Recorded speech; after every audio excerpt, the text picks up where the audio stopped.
I'm standing in front of the Eiffel Tower, and my phone is buzzing with notifications from people who haven't heard from me in months. But all I can think about is the text message I received 6 hours ago that changed everything. The message came from an unknown number, and it said only 3 words: I'm waiting. But before I tell you what that means, I need to take you back to where this story really begins. To a summer night in 2019, when I made a promise I never thought I'd have to keep. Her name was Claire, and I met her at a coffee shop in Portland on a Tuesday afternoon. That felt completely ordinary until she walked in, and the entire world tilted on its axis. She had this way of looking at you, like you were the only person in the room. Like everything you said mattered deeply to her, like knowing you was somehow a privilege she'd been granted. We talked for 3 hours without either of us ordering a second drink. We just sat there, 2 strangers who suddenly weren't strangers anymore. And when she finally said she had to leave, I felt something crack open inside my chest. I asked her for her number. She gave it to me with a smile that I can still see perfectly in my mind, even now. We dated for 8 months. It sounds short when I say it like that, but it doesn't feel short when I think about it. 8 months with Claire felt like a lifetime compressed into the most beautiful, most devastating amount of time. She was a photographer, always capturing moments, always seeing the world through a lens that found poetry in ordinary things. She taught me how to really look at life instead of just moving through it. We would spend entire weekends wandering through Portland, her camera constantly in her hands, stopping to photograph everything from rain on window panes to the way light filtered through tree leaves to my face when I wasn't paying attention. She had this enormous portfolio of my candid expressions, me laughing, me confused, me mid-conversation, me asleep on her couch. I used to tease her about it, but secretly, I loved that she saw me as something worth capturing. We were in love. The kind of love that feels like it might actually be enough to sustain you forever. The kind that makes you believe that maybe, just maybe, you found the person you're supposed to spend the rest of your life with. We talked about the future constantly, about where we'd live, about whether we wanted kids, about the adventures we'd have together. And one night, lying in bed in her apartment with the rain pattering against the windows, we made a pact. It was the kind of romantic, desperate promise that only people who are deeply in love can make without laughing at themselves. "Let's go to Paris," she said, her head on my chest, her fingers tracing patterns on my arm. Not for a honeymoon or an anniversary, just because. Let's go when life gets really hard, and we need to remember why we chose each other. Let's go back to Paris and meet at that cafe near Notre Dame, the one in all the movies, and we'll sit there and drink terrible coffee and remember that we're still us. I promised. I remember pressing my lips to the top of her head and saying, always. Whenever we need it, we'll go to Paris. It felt like a spell we were casting, some kind of magical insurance policy against the future, against heartbreak, against anything that might pull us apart. We even looked up the cafe on her laptop right there in bed. Café de Flore. It was real. It existed. It was a place where we could actually go and sit and be together whenever we needed to be. But then, like everything beautiful and fragile, it broke. Her parents called me in March. I was at work when my phone rang, and I remember my boss's face when she told me to take it in her office. I remember standing in that small, sterile room with the hum of fluorescent lights and the motivational posters nobody believes in. And I remember the moment I heard Claire's mother crying on the other end of the line. She'd been hit by a car on her way to work. It was instant. She didn't suffer. Those were the words they kept using, like suffering was the worst thing that could happen. Like dying in an instant without pain was somehow a mercy. But they were wrong. The worst thing was that she was gone. The pain came later, and it came in waves that left me gasping. I didn't go to the funeral. I know that probably sounds horrible, but I couldn't do it. I couldn't stand in front of all those people who would tell me that she was in a better place, that time would heal all wounds, that everything happens for a reason. None of that felt true. None of that felt like it could possibly matter when Claire was dead, and I was still alive and breathing and functioning, and walking around in a world that suddenly felt like a mistake. I took a leave of absence from work. I didn't answer calls or texts. I just sat in my apartment and looked at the photographs she'd taken of me. Hundreds of them, thousands of them. And I felt like I was being haunted by my own life. Time moves differently after something like that. Weeks blend together. Months become a blur. Before I knew it, a year had passed, then 2 years, then 3, and I had slowly, painfully begun to accept that Claire was never coming back. That the promise we made about Paris was just something two young people said to each other, without really understanding. That sometimes, life takes people away before you get the chance to keep your promises. I started dating again. I got a promotion at work. I moved to a new apartment. I was building a life that didn't include her, that didn't revolve around the gaping wound her absence had left in my chest. And then, one ordinary Tuesday morning in October 2024, I received that text message. I'm waiting.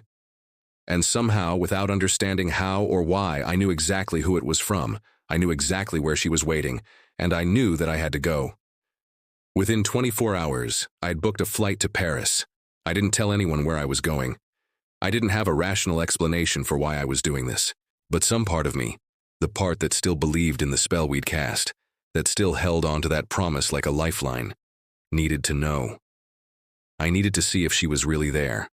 I needed to go back to that cafe where we'd said we'd meet, where we'd promised to reunite whenever life got too hard, whenever we needed to remember why we chose each other. The flight was 14 hours of sitting in a seat, staring at the back of the chair in front of me, and questioning every single decision that had led me to this moment. Was I insane? Was I chasing a ghost, literally or figuratively? Had I completely lost touch with reality? By the time we landed in Paris, I was shaking, not from the cold, it was a mild October afternoon, but from something deeper, fear maybe, or hope, or the terrifying combination of both. I got a taxi to Café de Flore.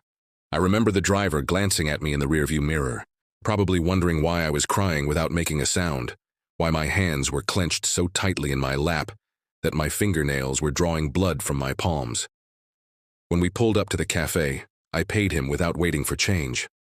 I stood on the sidewalk for a long time, just looking at the building. It was exactly as I remembered it from the photographs we'd looked up together. Exactly as it appeared in all the movies. A Paris cafe that looked like Paris cafes are supposed to look. Romantic, timeless, like a place where important things were meant to happen. I walked inside, and that's when everything changed. The cafe smelled like espresso and pastries and old wood, and it was almost empty. It was mid-afternoon, that strange liminal space between lunch and dinner, when cafes in Paris seem to exist in a kind of suspended animation. There were a few tourists scattered at tables, a couple in the corner holding hands, an older man reading a newspaper, and at a table by the window facing the street was a woman. She had her back to me, but I would recognize her silhouette anywhere. The way she sat, the shape of her shoulders, the curve of her neck. It was Claire. I couldn't move. My legs had stopped working, my lungs had stopped taking in air.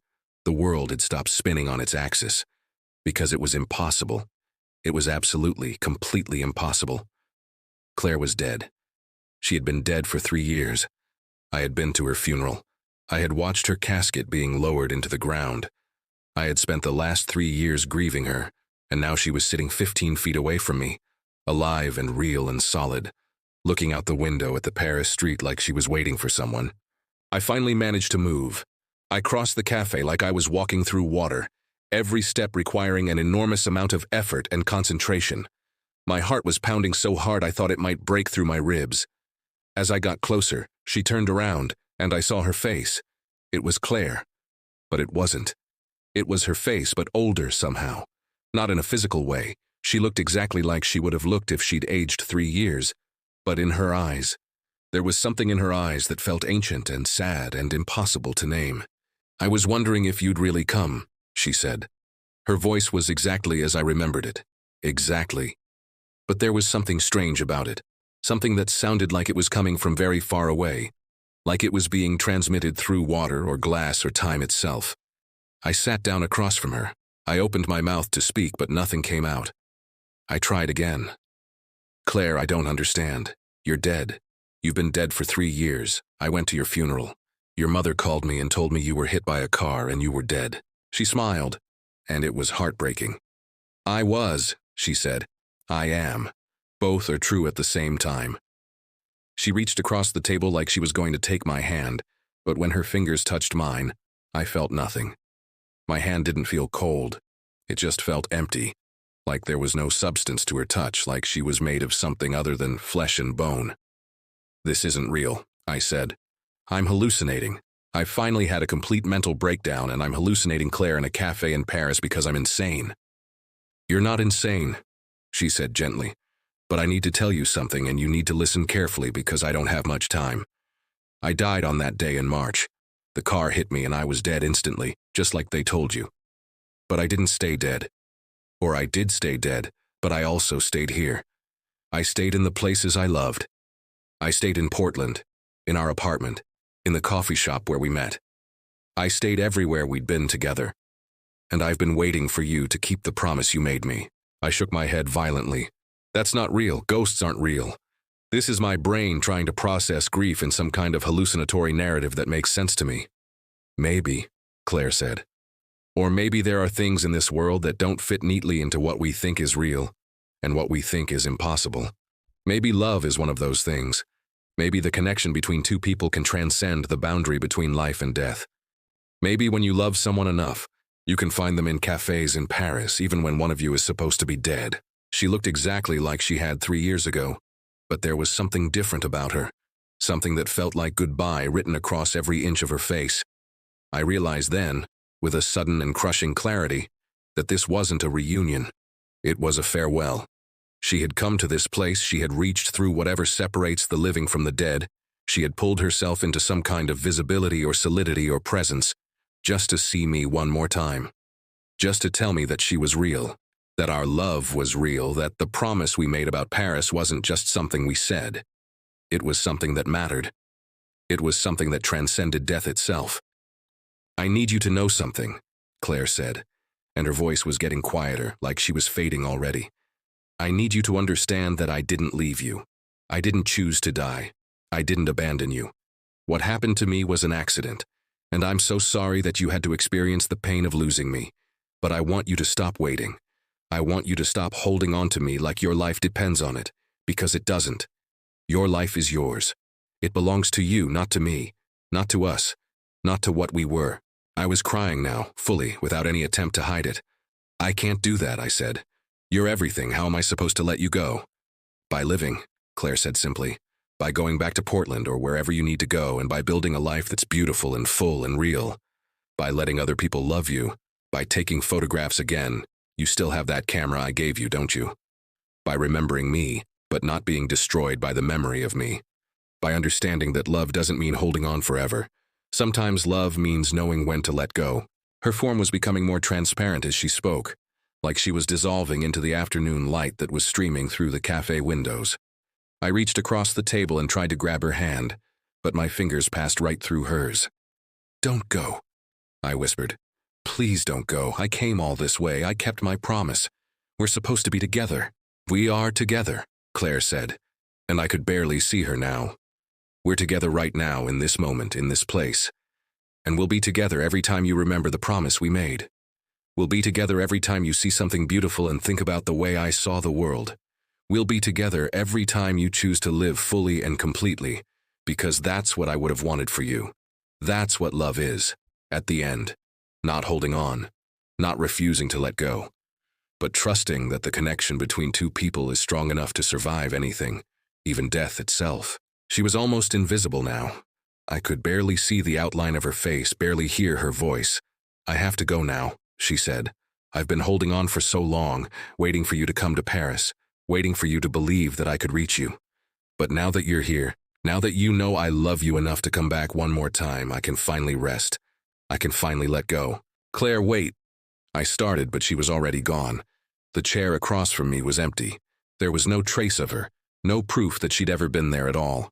Just an empty cafe and me sitting alone at a table by the window, my face covered in tears, my hands shaking, my heart completely broken and completely healed at the same time. I sat there for a long time. Hours, maybe. Long enough that the afternoon light shifted and changed. Long enough that different customers came and went. Long enough that the waitress asked me 3 times if I wanted anything else. Eventually, I got up and walked back out into the Paris streets. I didn't go back to my hotel. Instead, I wandered through the city as the sun set, and I found myself thinking about everything Claire had told me, about letting go, about living, about the difference between holding on to someone and keeping them in your heart forever. That night, I did something I hadn't done since before Claire died. I took my camera, yes, I still had the one she gave me, and I started photographing Paris. I photographed the way light fell on the Seine. I photographed an old woman's hands holding a baguette. I photographed a young couple arguing and then laughing in the rain. And with every photograph, I felt Claire with me. Not haunting me, not keeping me tied to the past, but with me in the way she'd asked to be with me. As a memory, as a presence in the choices I made, as someone who had taught me to see beauty in the world and who had loved me enough to let me go. I stayed in Paris for another week. I visited every place we'd talked about going together. Montmartre, the Louvre, the Latin Quarter, and I filled my camera with thousands of images, not of sadness or loss or grief, but of beauty, of life, of the world as Claire had taught me to see it. And gradually, very gradually, the pain began to transform into something else. Not forgetting. Never that. But acceptance, understanding. The kind of peace that only comes when you finally let someone go, and in letting them go, you keep them with you forever. I never told anyone about that afternoon at Café de Flore. Part of me still wonders if it was real, or if it was my mind creating the kind of ending that I needed in order to heal. But I don't think it matters anymore. Whether Claire was really there, reaching through the veil between worlds to see me one more time, or whether she was a manifestation of my own grief and my own need to hear her tell me that it was okay to let her go. The effect was the same. I was finally able to start living again. I'm not going to say that I'm fine now. I'm not going to say that I've completely moved on or that I don't think about Claire every single day. But I'm not destroyed by it anymore. I'm living. I'm photographing. I'm slowly starting to open my heart to the possibility of loving someone else. And every time I do those things, I think of Claire, and I know that she's proud of me. I know that she's finally at peace. And I know that the promise we made about Paris wasn't really about the cafe or the city or meeting each other one more time. It was about understanding that love is bigger than death, that connection transcends every boundary we think is fixed and immovable, and that sometimes the most beautiful goodbye is the one that allows both people to live, really, truly, fully live, for the first time since they met. Word count, 168. To video description. I made a promise to the love of my life that we'd reunite in Paris whenever life got too hard. When I finally arrived at Café de Flore to keep that promise, I discovered something that shattered everything I thought I understood about death, love, and letting go. This is my real story about the day I saw my deceased girlfriend, 3 years after her funeral, sitting at a table by the window, waiting for me. For 3 years I've been living in the darkness of grief, unable to move forward, trapped in the past with someone I couldn't let go of. But a mysterious text message changed everything. It led me to Paris, to a cafe that should have been just a romantic memory, and to an encounter that transformed my understanding of love itself. What happened in that cafe that afternoon defies explanation, but it gave me something I desperately needed: permission to live again. Whether Claire reached through the boundary between life and death, or whether my mind created the perfect ending I needed to heal, one thing is certain. My life was never the same after that moment. This is a story about true love, the power of promises, and the hardest kind of goodbye. It's about learning that sometimes letting someone go isn't an act of abandonment. It's the ultimate expression of love. If you've ever lost someone you couldn't imagine living without, if you've believed in promises that felt bigger than life itself, this story will resonate in places you didn't know needed healing. Subscribe and share this with anyone who needs to know that the people we love never truly leave us. They transform into something more beautiful, something that transcends every boundary we think is impossible to cross.